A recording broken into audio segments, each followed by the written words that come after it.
They thought she was just another broken ex-wife watching from the sidelines.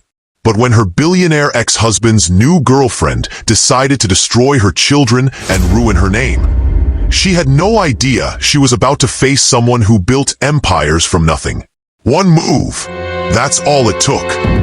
If you love interesting stories like this that expose the truth, please give this video a thumbs up and tell us in the comment section where in the world you are watching this video, and also do well to smash that subscribe button.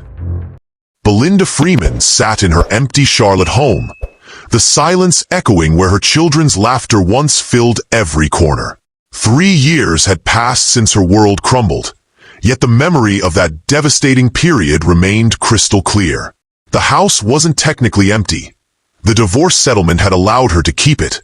But without Jordan and Emma's voices bouncing off the walls, it felt like a hollow shell of what once was.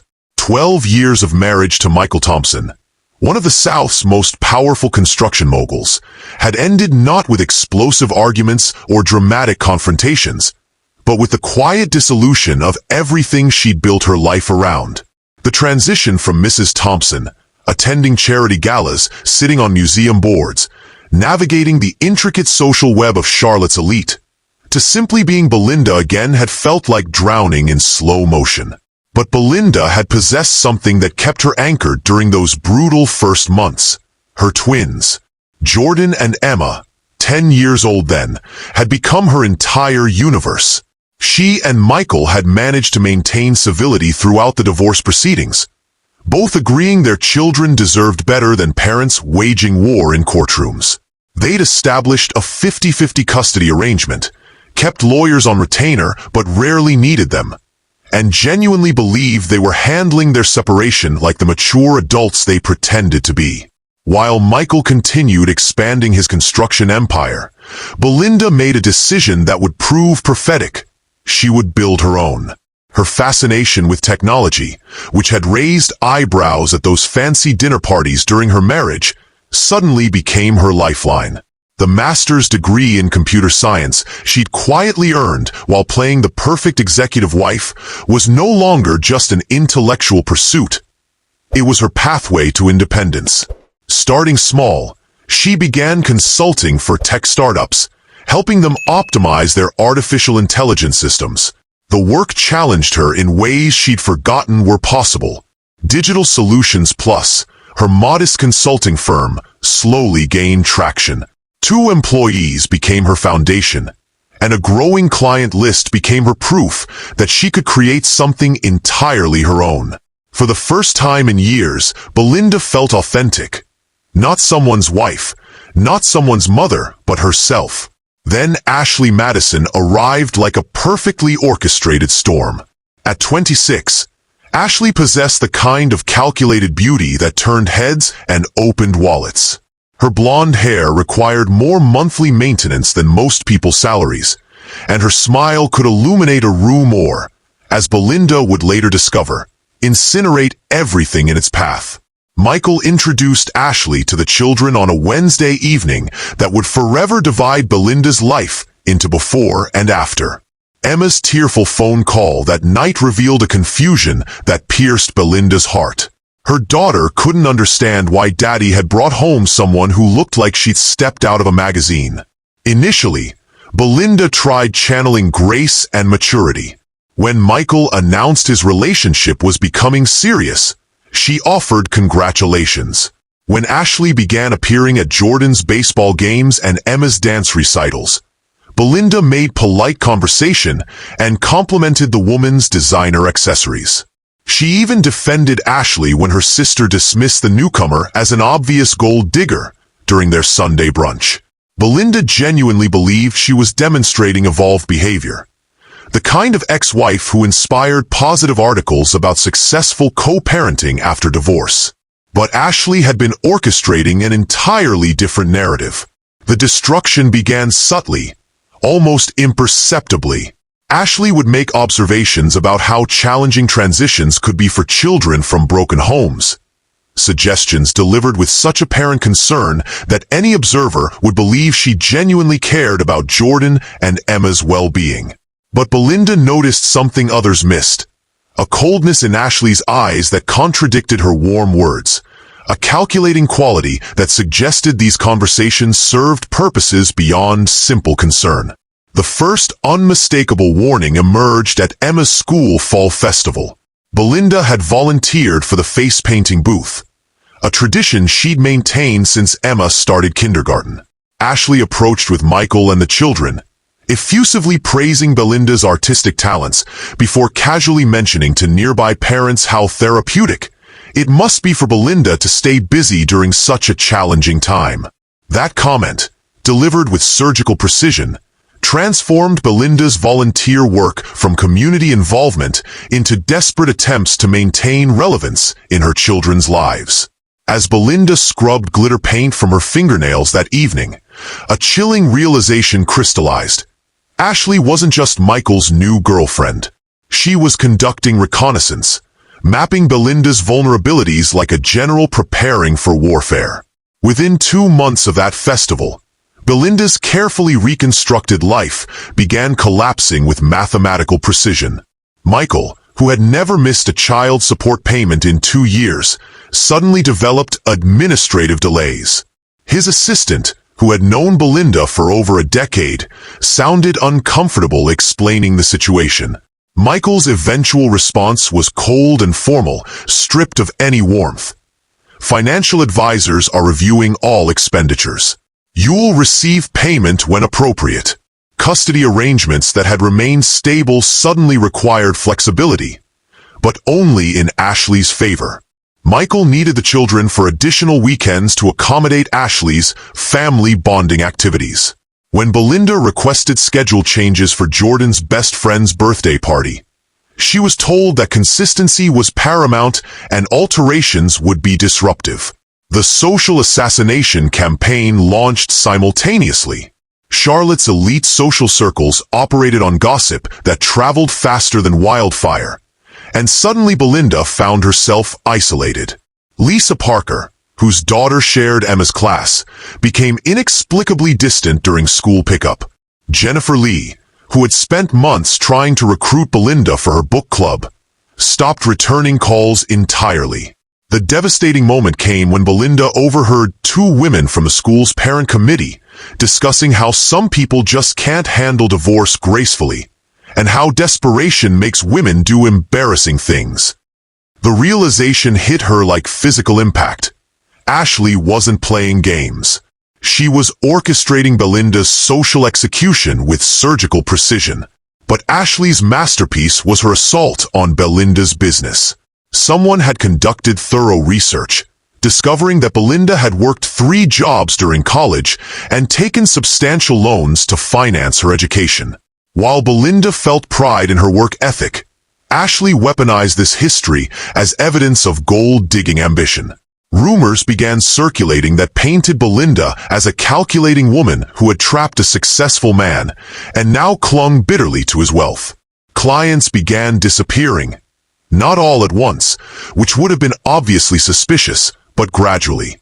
Companies that had celebrated her work suddenly discovered budget constraints, or decided to pursue different directions. The breaking point came when Marcus Johnson, CEO of a startup she'd helped build from inception, couldn't meet her eyes while explaining they were exploring other options. The final target was the most precious, her children. Jordan and Emma began returning from Michael's house with questions that no 10-year-old would formulate independently. "Mom, is it true you only married Dad for his money? Ashley says some people use children to get things they want. You don't do that, do you?" Someone was systematically poisoning her children's minds, planting seeds of doubt about everything they knew about their mother. When Michael announced plans to send the children to boarding school for better opportunities, Belinda finally understood Ashley's complete strategy. This wasn't embarrassment or harassment. This was systematic erasure. Ashley was removing Belinda from every aspect of her former life. Social connections, business relationships, financial stability, and now her children. Sitting in her lawyer's office that Friday afternoon, listening to explanations about how difficult fighting the boarding school decision would be without substantial evidence of harm, Belinda experienced a transformation that would prove Ashley's fatal miscalculation. Ashley had assumed Belinda would break under pressure, crumble like previous victims, and disappear quietly as a good ex-wife should. But Ashley had no idea who she was confronting, and that ignorance was about to extract a devastating price. Rather than desperation, Belinda felt focus crystallizing. A focused woman with nothing left to lose, she realized, was the most dangerous creature on earth. Her first move was hiring Detective Rivera, a private investigator specializing in what he called digital archaeology. If Ashley intended to destroy her life, Belinda would excavate Ashley's existence layer by layer until she uncovered the truth. Detective Rivera's findings, delivered after just 3 weeks, changed everything. Ashley Madison didn't exist. Not really. The woman systematically dismantling Belinda's life was actually Amanda Williams from Mobile, Alabama. Her claims of old money family heritage were complete fiction.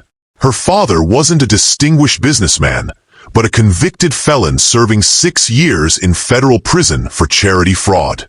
Her mother wasn't a socialite, but a night shift nurse working double shifts to maintain their trailer park home.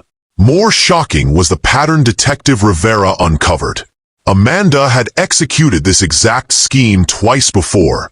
In Atlanta, she'd infiltrated a wealthy cardiologist's divorce, befriending the husband while systematically destroying the ex-wife's reputation and isolating her from her children. Before Atlanta, Nashville had witnessed her manipulation of a music producer's family. 2 women, 2 families, 2 lives left in ruins while Amanda progressed to increasingly lucrative targets. But Belinda wasn't just another target. She was the woman who would end Amanda's predatory career. The financial investigation revealed Amanda's additional crimes. Beyond living off Michael's generosity, she'd been stealing from him systematically. Credit cards opened in his name for wedding planning. Jewelry purchases that were returned, but never refunded to his accounts. She'd been skimming thousands from household accounts, probably assuming Michael was too busy or trusting to notice small amounts disappearing regularly. Belinda possessed everything she needed for justice, but having ammunition and knowing how to deploy it effectively were entirely different challenges. Fortunately, Michael's 45th birthday party provided the perfect opportunity. He'd been planning this celebration for months. 150 of Charlotte's most influential people gathering at the Charlotte Museum of Science. Every person who mattered would attend, including everyone who had been whispering about Belinda behind closed doors. For Ashley, this party represented her official debut as the future Mrs. Thompson, her coming-out moment in Charlotte society. For Belinda, it would become Ashley's final performance. 6 weeks of preparation followed, approaching the intensity of a military campaign. Detective Rivera gathered additional evidence while Belinda hired a tech team to create a presentation that would rival corporate product launches. Most critically, she practiced her delivery until she could recite every word while maintaining perfect composure. 3 days before the party, Belinda made a phone call that nearly stopped her heart. She contacted Michael directly, explaining that she wanted to present him with a special birthday gift at the party. Something personal that would demonstrate how much their friendship meant despite everything they'd endured. Michael was genuinely touched. "Belinda," he said, his voice carrying echoes of the man she'd married 15 years earlier. "That means more to me than you know. Ashley and I have been hoping you'd come around." She almost felt sorry for him. Almost, because in 72 hours, in front of everyone who mattered in his world, she would destroy the woman he loved and reveal truths that would transform his life forever. The Charlotte Museum of Science had never appeared more magnificent. Crystal chandeliers cast warm light over ancient exhibits while 150 of the city's elite mingled with champagne glasses, moving between displays that had witnessed millions of years of history. Michael radiated genuine happiness, the kind she hadn't observed in years. Ashley was luminous in her white designer gown, playing the perfect hostess and accepting engagement congratulations with gracious smiles. Belinda waited strategically. After dinner concluded, after business partners and old friends had delivered their speeches, the crowd settled into that relaxed, wine-warm state that made them perfectly receptive. When Michael called her forward to present her special gift, the room fell into polite silence. Everyone curious but attempting to appear disinterested. "Ladies and gentlemen," Belinda began, her voice steady despite her racing pulse. "Michael asked me what gift you give a man who has everything. The answer came to me recently. You give him the truth." The large screen behind her flickered to life, and Belinda watched Ashley's face across the room as comprehension began dawning. "I'd like to introduce you to someone," Belinda continued, advancing to her first slide. "Her name is Amanda Williams from Mobile, Alabama. Some of you may know her better as Ashley Madison." The first photograph appeared, a mugshot-style image of Ashley with darker hair and no makeup. The elegant woman in white went perfectly, unnaturally still. Amanda's father, Ronald Williams, is currently serving 6 years in federal prison for charity fraud. Belinda continued methodically. Her mother works nights at Mobile General Hospital to pay rent on their trailer home. There is no Madison family fortune. There are no trust funds. There is, however, a very interesting pattern. The presentation unfolded with surgical precision. Bank records documenting money stolen from Michael's accounts. Screenshots of credit cards fraudulently opened in his name. Evidence of her previous cons in Atlanta and Nashville, complete with testimonials from her earlier victims who had agreed to speak publicly. But Belinda's masterpiece was the audio recording. "This was captured 2 weeks ago," she announced as Ashley's voice filled the museum. Crystal clear audio revealed Ashley discussing the old fool and how she have access to everything once they were married. Her authentic accent emerged, not the polished Southern belle inflection she perfected, but unmistakable Alabama trailer park dialect. She laughed about how easy it had been to turn Michael against that pathetic ex-wife, and how the children would be shipped off to boarding school the minute the ring was on my finger. The silence that followed was absolute. 150 people who considered themselves worldly were witnessing the complete destruction of a master manipulator in real time. Phones emerged from purses and pockets as people began recording. The story already spreading through social media before Belinda had finished speaking.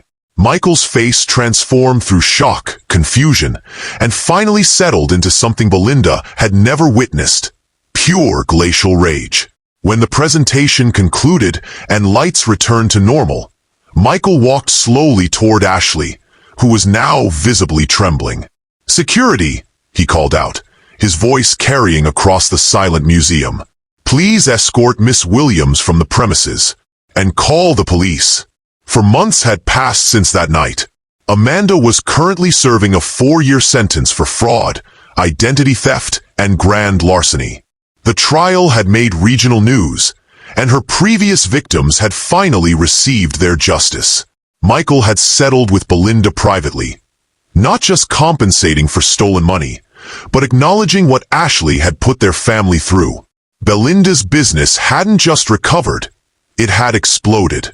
Apparently, being the woman who exposed one of Charlotte's most elaborate cons was excellent for professional reputation. But the real victory was watching Jordan and Emma process their manipulation.